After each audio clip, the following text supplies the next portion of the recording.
Friend, Nisha લાઈફમાં તમારું સ્વાગત છે। આજે હું મારી એક નવી રેસીપી લઈને આવી રહી છું। આજે હું પાલકનો સંભાર બનાવતા શીખવાડીશ કે જે રાઈસ છે, રોટી છે, બધાની સાથે સરસ લાગે છે અને ત્યારે પાલક પણ સારો આવે છે। એ મેં 3 દાળ લીધી છે।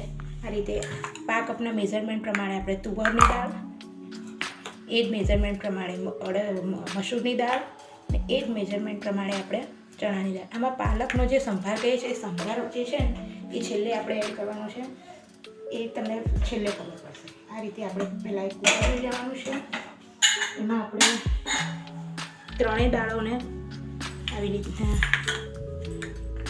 3 દાળને મિક્સ કરી લેવાની છે અને સાથે જ આપણે કુકરમાં સારી રીતે એવી એડ કરી હલાવી લેવાની અને એને સારા પાણીએ એક વખત ધોઈ નાખવાની। આપણે આ રીતે કુકરમાં જ ધોવાની છે। અત્યારે કોઈ તડકો કે કંઈ જ લગાવવાનું નથી।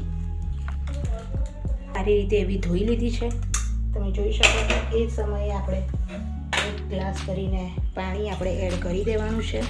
તમને થોડું ઓછું લાગે તો તમે બીજું પણ થોડું એડ કરી શકો। આ રીતે દાળનું જોઈ લો, દાળ ડૂબી જાય એનાથી થોડુંક ઉપર પાણી આપણે લેવાનું।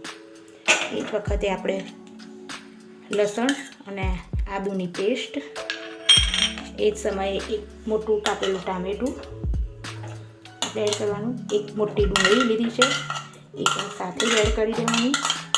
અને જે આપણે પાલકનો સંભાર કહીએ ને, એટલે મેં 1 કપ ભરીને આ રીતે ધોઈને પાલક લીધો છે, એ આપણે બધો જ એડ કરી દેવાનો આ રીતે। હવે આપણે સાથે સાથે મસાલા પણ કરી દેવાના। આ રીતે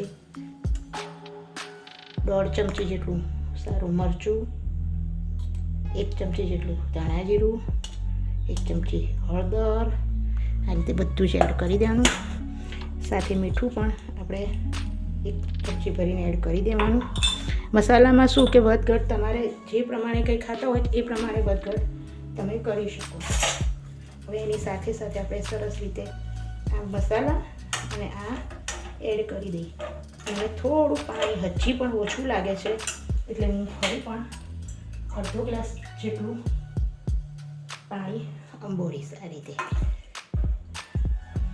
અને કુકરની આપણે 2-3 વિસલો વગાડી લેવાની। કુકરની 3 વિસલો વગાડી અને કુકરને એકવાર થઈ જવા દેવાનું। બફાઈ અને સરસ રીતે રેડી થઈ ગઈ છે। જો સહેજ 1 સીટી આપણે 3 સીટી વગાડી હતી, પણ એમ લાગે કે હજી પણ એમ કે સહેજ કચાશ છે, તો ફરી 1 સીટી વગાડવાની અને જરૂરત પડે તો 1/2 ગ્લાસ જેટલું પાણી આપણે રેડવાનું। જો આ રીતે સરસ રીતે દાળ બફાઈ। આ દાળને આપણે આખી પૂરેપૂરી બ્લેન્ડ નથી કરવાની, એને સામાન્ય આ રીતે રાખી અને મિક્સરમાં આ બ્લેન્ડરમાં આપણે એક જ વખત સહેજ આપણે બ્લેન્ડ કરવાની છે, જેથી થોડીક દાળ આપણી આખી એવી રહે। આ રીતે સાચવીને બ્લેન્ડર ઉતારી લેવાનું। એવી મેં બ્લેન્ડ કરી લીધી છે। બધી આપણે પૂરેપૂરી નથી પીસવાની અને એની કન્સિસ્ટન્સી આટલી જ રાખવાની। જો તમારે આનાથી ઓછી કન્સિસ્ટન્સી જાડી જોઈએ તો તમે થોડું આ સ્ટેજ ઉપર પાણી રેડી શકો છો। હવે આપણે એક નાની વાડકીમાં ઘી ગરમ કરવા મૂકવાનું। આપણે ઘીમાં ગરમ કરવા મૂકવાનું અને ઘી ગરમ થાય એટલે આપણે થોડીક એવી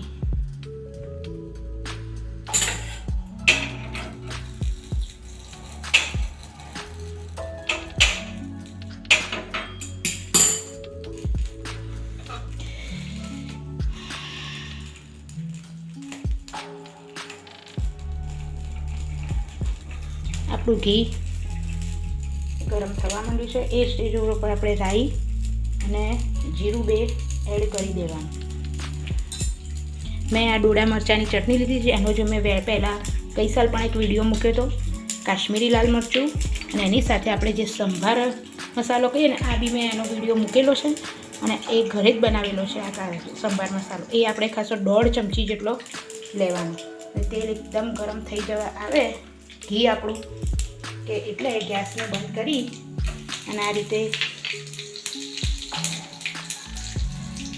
સંભાર મસાલો આ રીતના એડ કરી દેવાનો. એની સાથે જ આપણે કાશ્મીરી મરચું પણ એડ કરીએ અને આ બધો વઘાર આપણે આ રીતે આપણા દાળમાં એડ કરી દેવાનો.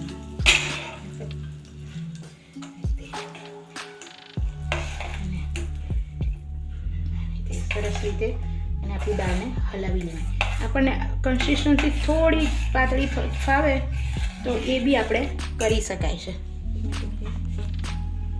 સારી એવી કોથમીર અત્યારે આવે છે, કોથમીર પણ એવી એડ કરી દઈશું અને આપણો સંભાર એકદમ સર્વ કરવા માટે તૈયાર છે. એની સાથે મેં પ્લેન રાઈસ બનાવ્યા છે કે એની સાથે બીજે કશી જ વસ્તુની જરૂર નથી પડતી. આ પાલકનો સંભાર અને પ્લેન રાઈસ એ બહુ સરસ લાગે છે. હું તમને સર્વ કરી. પાલકનો સંભાર અને રાઈસ બે તૈયાર છે. અત્યારે બધી જ દાળો પ્રોટીનથી ભરપૂર હોય છે અને પાલકમાં પણ એવી સારી પ્રમાણમાં વિટામિન્સ ને હોય છે. જો તમે આ દાળ અને આ રાઈસ બનાવો છો તો એ બહુ સરસ લાગે છે. અને અત્યારે શિયાળામાં તો દાળ અને રાઈસની બહુ મજા આવે છે. તમે જેને પણ આમ બનાવી જોજો ઘરે. જેને પણ આ વિડીયો ગમે હોય એ લાઈક કરજો, શેર કરજો અને સબસ્ક્રાઈબ કરજો. બાય.